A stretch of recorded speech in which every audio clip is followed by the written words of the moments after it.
ابھی ہم ریاستی تلنگانہ کے وقف بورڈ دفتر میں ہیں اور ابھی ہم چیئرمین صاحب کے چیمبر سے باہر آئے ہیں. الحمدللہ قریب 15 تا 20 منٹ چیئرمین صاحب سے تفصیلی گفتگو ہوئی. ہم نے سب سے پہلا مسئلہ اسٹیٹ کے ائمہ مؤذنین کے اعزازی کے بارے میں رکھا. تو چیئرمین صاحب نے کہا کہ بجٹ ابھی ہمارے ہاتھ میں نہیں آیا ہے، وہ کہ حکومت سے ریلیز ہوا لیکن ہمارے وقف بورڈ میں ابھی بجٹ نہیں آیا، اور انہوں نے یہ وعدہ کیا ہے کہ جیسے ہی بجٹ آئے گا ہم دوسرے دن ریلیز کر دیں. یہ ایک مسئلہ ہے. اور دوسرا مسئلہ جو پہاڑی شریف کے قبرستان کا تھا، جہاں 10 ایکڑ قبرستان کے لیے زمین مقرر کی گئی تھی، 22 جون کو چیئرمین صاحب نے وہاں پر افتتاح کیا تھا اور 24 جون کو آل انڈیا صوفی علماء کونسل وہاں پر دورہ کیا، تو جس پر ہمارے اوپر کیس بک کیا گیا. اور کل ہمارے پاس وہ چارج شیٹ کہاں کی کل ہمارے پاس یہ چارج شیٹ ہم کو جو ہے نا کورٹ سے آ گئی ہے، میں یہ بتانا چاہ رہا ہوں. اور ابھی میں چیئرمین صاحب سے بھی یہ کہا کہ ہم کیس لڑیں گے اور ہم وڈرا ہونے کا ہمارا کوئی موڈ نہیں ہے، کیونکہ ہم عوام کے لیے آواز اٹھائے ہیں. تو آپ اگر ہم کو جیل بھیجنا چاہتے ہیں تو ہم جیل جانے کے لیے تیار ہے، لیکن ہم عوام کے مسائل کو برابر اٹھائیں گے. تو یہ ہم نے چیئرمین صاحب کے اوپر واضح کر دیا ہے کہ ہم کیس لڑ لیں گے، ہمارا وکیل اس کو جواب دے گا. اور اگر ہمارے تعلق سے اریسٹ وارنٹ آتا ہے تو ہم سلنڈر پہ ہونے کے لیے تیار ہے، لیکن ہم سمجھوتا نہیں کریں. صاحب کتنے مہینے سے کئی کیس آپ ڈال دیجئے، ہم برابر آواز اٹھانے کے لیے برابر اٹھائیں. کتنے مہینے سے موزنوں کی تنخواہیں نہیں ملی؟ 4 مہینے سے ائمہ موزنوں کی اعزازیے نہیں ملے ہیں، اور یہ پہلا موقع نہیں ہے. اس سے پہلے بھی 3 مہینے 4 مہینے مسلسل روک دیا گیا. پھر جب ہم جو ہے نا میڈیا سے یہ آواز کو بلند کیے تو پھر جاری ہوا ہے.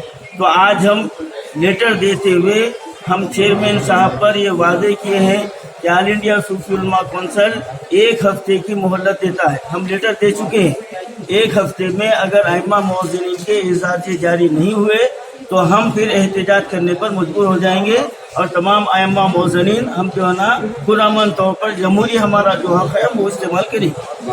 اور ہمارا چوتھا جو ہے نا یہ مطالبہ تھا کہ شہر کے کئی قبرستان ایسے ہیں جن کو قابل استعمال بنایا جا سکتا ہے، لیکن ہماری وقف بورڈ کی نااہلی کی وجہ سے وہاں پر تدفین نہیں کی جا رہی ہے. تو چیئرمین صاحب وعدہ کیے ہیں اور انشاءاللہ وہ کام جلد از جلد کرنے کا وہ ہم سے وعدہ کیے ہیں.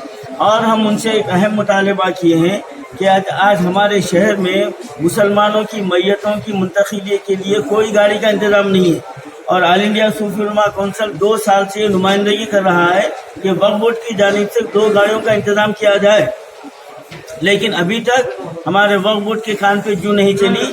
میں ناظرین کو یہ بتانا چاہتا ہوں کہ ہمارے ہندوستان میں جتنے اسٹیٹ ہیں تمام اسٹیٹوں میں ہمارا اسٹیٹ تلنگانہ کا وقف بورڈ سب سے زیادہ دولت مند ہے اور سب سے زیادہ جائیداد ہمارے پاس ہے.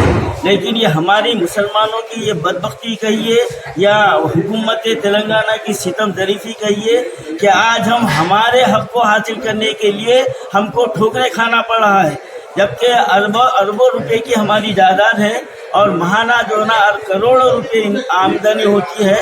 لیکن ہمارے وقف بورڈ کی عملے کی بے حسی کی وجہ سے آج ہم جو ہے نا ان کے سامنے جو ہے نا پھرنے پر مجبور ہو گئے ہیں. اور ایک بات اہم بات یہ ہے کہ اوقاف کے جو درگاہیں ہیں اور وہاں کے جو خادمین ہیں جو ٹینڈر جو لے رہے ہیں وہ زائرین کے ساتھ جو بدسلوکی کر رہے ہیں اور من مانے رسومات وصول کی جا رہی ہیں.